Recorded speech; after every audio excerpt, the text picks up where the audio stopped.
Hello friends, welcome back to my channel. आज का हमारा टॉपिक है compensation management and profit sharing. तो कंपनसेशन मैनेजमेंट यानी कि क्षतिपूरक प्रबंधन होता क्या है। Compensation management in HRM involves designing and implementing strategies to reward employees for their work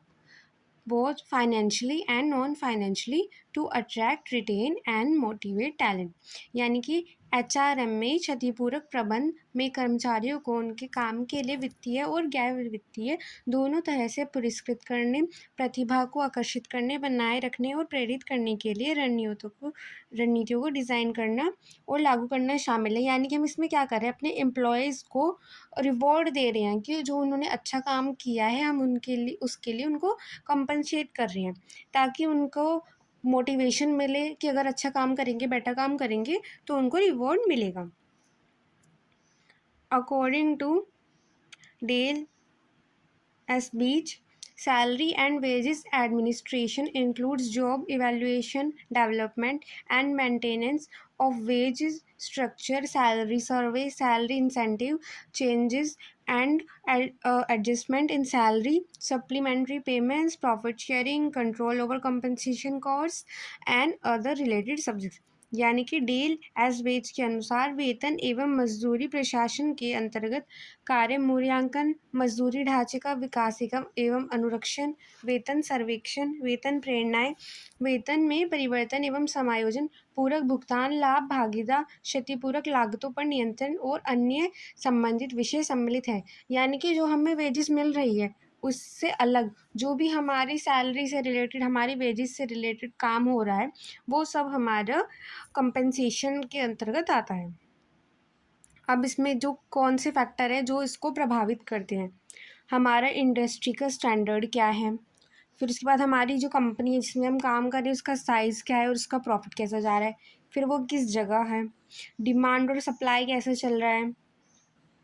उसके बाद परफॉर्मेंस एंड प्रोडक्टिविटी कैसी है, यानी कि हमारी परफॉर्मेंस कैसी है, कैसी हमारी प्रोडक्टिविटी है, फिर हमारी मार्केट में जो हमारे कंपटीशन है, कंपटीशन वो कैसा है, उसके बाद हमारी नेगोशिएशन स्किल्स कैसी हैं, government policies and labour laws क्या हैं, उसके अकॉर्डिंग इनका प्रभाव पड़ता है। अब जो हमारी मजदूरी भुगतान की प्रणालियाँ हैं वो कौन कौन सी, इसमें दो होती हैं, बेसिक मेथड और इंसेंटिव। बेसिक का मतलब है आप जो काम कर रहे हैं आपको उसके लिए मिल रहा है, और इंसेंटिव का मतलब है अगर आप अपने काम से अलग कुछ एक्स्ट्रा काम कर रहे हैं तो आपको उसके लिए एक्स्ट्रा रुपये भी पे किए जाएंगे। अब बेसिक मेथड में wages are paid simply based on और टाइम वर्क और unit produce without any extra reward. यानी कि आपने जितना टाइम काम किया है या आपने जितनी यूनिट्स बनाई है उसके अकॉर्डिंग आपको आपकी वेजेस मिल जाएगी। यानी कि मजदूरी केवल काम के घंटों या उत्पादित इकाइयों के आधार पर दी जाती है बिना किसी अतिरिक्त इनाम के।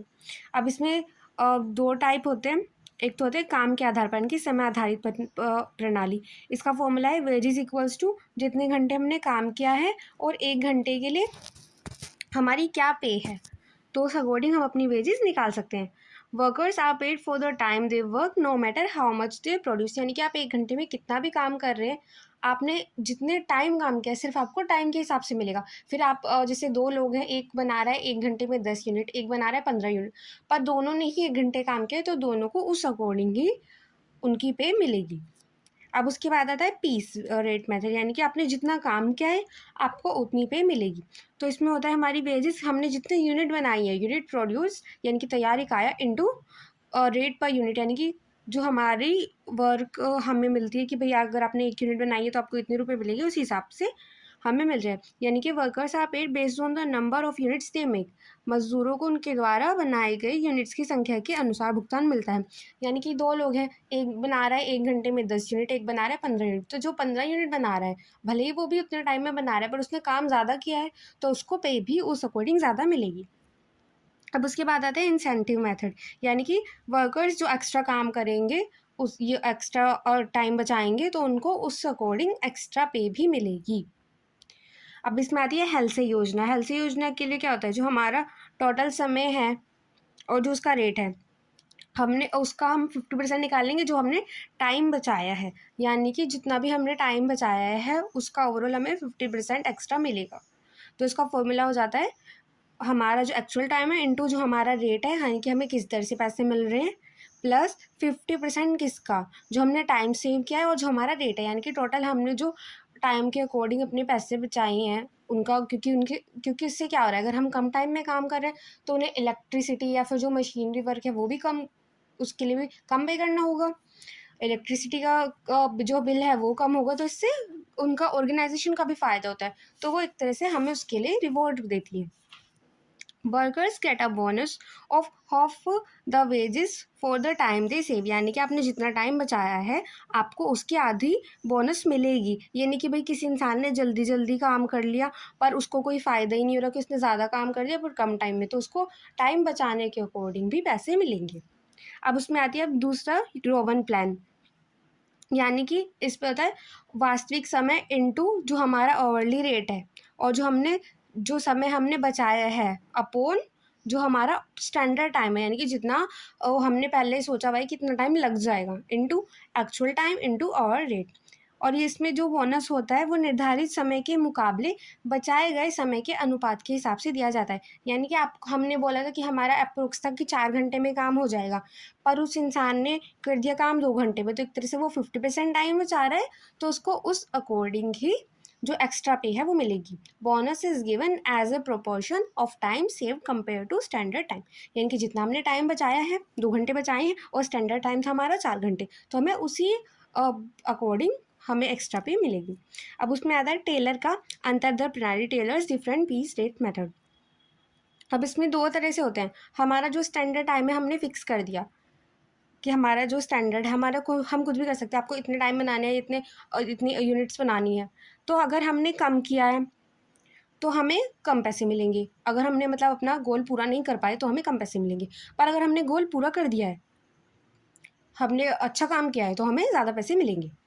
वर्कर्स गेट हायर और lower rates depending on whether they meat production standard, यानी कि जो हमने स्टैंडर्ड सेट किया हुआ है, हमने अपना गोल सेट कर दिया था आपको इतना काम करना है, इतनी यूनिट्स बनानी है, अगर हमने उसको पूरा कर दिया तो हमको अच्छे पैसे मिलेंगे, और अगर हम उसको पूरा नहीं कर पाए तो हमको कम पैसे मिलेंगे। तो इसमें क्या होती है, वेजेस हमारी अगर हमने हाई प्रोडक्शन किया है, हमने अच्छा हमारा स्टैंडर्ड टाइम मिल रहा है, तो हमें क्या मिलेगी, हाई रेट मिलेगी, और अगर हमने वहीं पे जो हमारा टारगेट था वो हम पूरा नहीं कर पाए तो हमको मिलेगी लो रेट से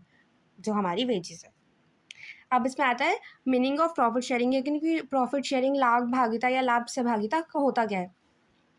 profit sharing is a compensation strategy where a portion of a company's profit is distributed to employees, aligning their interest with the company's success and for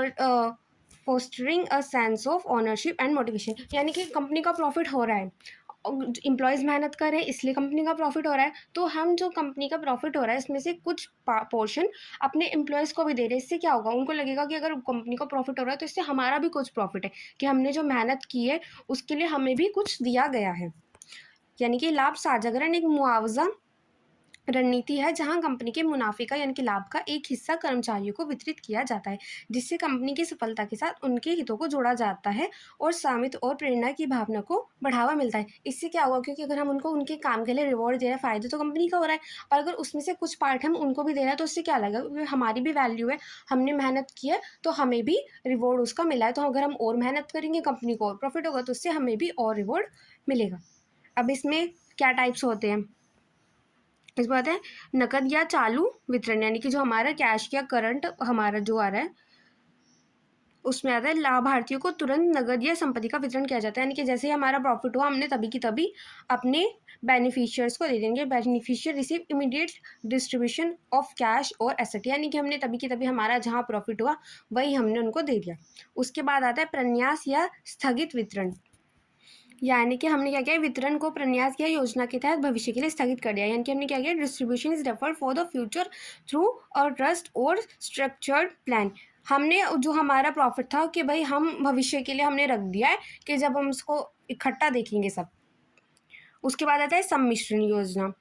यानी कि तत्काल और स्थगित वितरण का मिश्रण करके योजना बनाई जाती है। हमने क्या किया है, जो हमारा अभी हम करंटली दे रहे थे, जो हमारा करंटली प्रॉफिट हो रहा है और जो हमने पहले का रखा है, उन दोनों को हमने मिला लिया और हमने एक योजना बना दी, यानी कि अब हम दोनों को ही एक साथ दे रहे हैं। अ mix of immediate and deferred distribution is use in the plan, यानी कि हम क्या कर रहे हैं, इसमें इमीडिएट भी कर रहे हैं और डेफर्ड भी कर रहे हैं, जो हमने रोका हुआ था वो भी कर रहे हैं। आई होप आपको आज का वीडियो अच्छा लगा हो। Thank you for watching.